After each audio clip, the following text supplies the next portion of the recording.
Namaste everybody. I welcome each one of you to Udaya's classroom. In today's class, we are going to talk about special journals.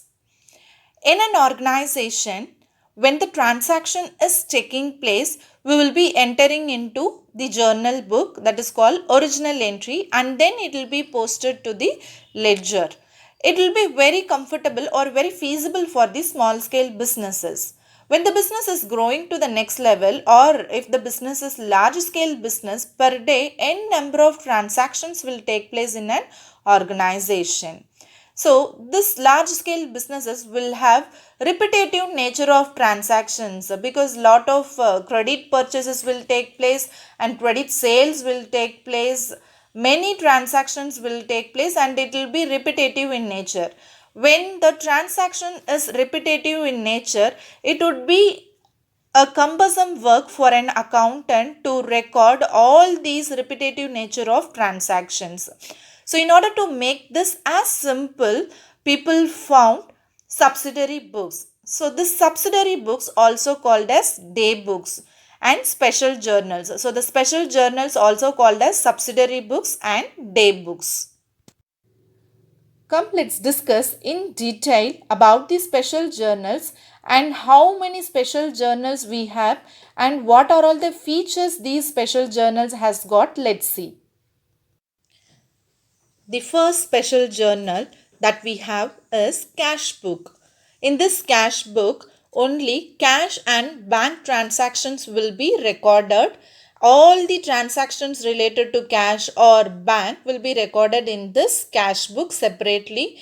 And this is journal as well as ledger. Both are same only. Only the cash book will be maintained. And the second special journal that we have is purchases book. In this purchases book, only credit purchases will be recorded. If we take businesses, mostly credit transactions only will take place. Credit purchases people will be doing and credit sales they will be doing. Little later, the cash will be collected. So when the credit purchases is taking place, so purchases, only goods purchases will be recorded in this purchases book.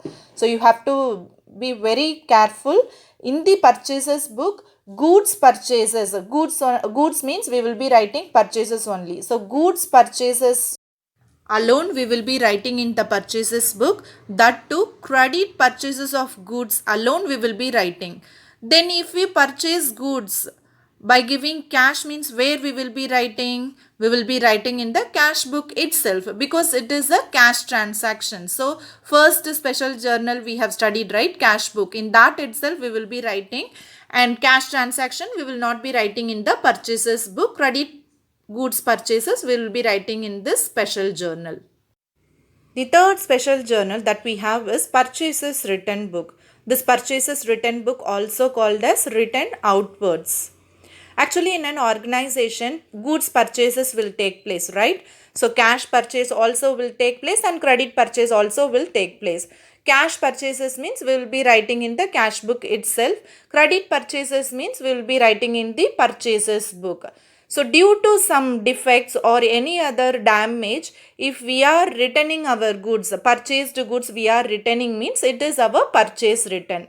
So this credit purchases alone if we are returning, means it will be recorded in the purchases written book. Cash purchases if we are returning, means we will not be recording in this.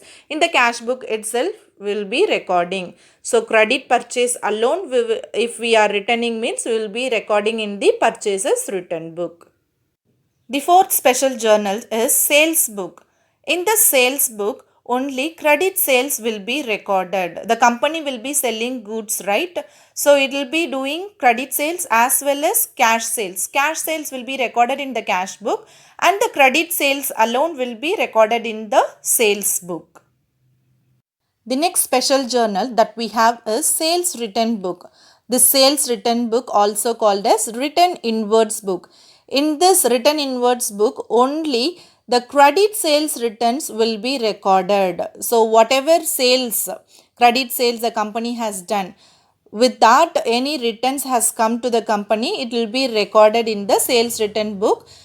Cash sales returns will not be recorded in this sales written book. Only credit sales written will be recorded in this sales written book. The last special journal that we have is journal proper.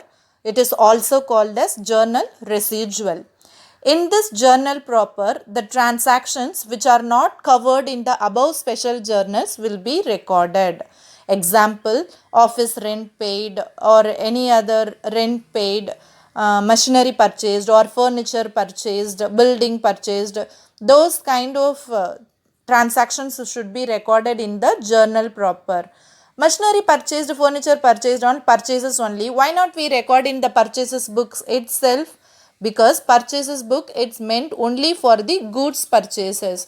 These assets and all should not be recorded in the purchases book. In the journal proper only we need to write. So that is the reason why it is also called as journal residual. So the residuals also will be written in this journal proper. Now let's see whether all these special journals will have ledger posting or not. As I mentioned earlier, cash book will not have any ledger posting. Cash book itself, journal and ledger also same only. We will not be having a separate ledger for the cash book. And coming to the next special journals, all other purchases book, purchases written book, sales written book, journal proper all will have ledger posting. Alright, having understood about the special journals, we'll end up this session today. I'll meet you in the next class with a new lesson. Till then, it's bye from Udaya.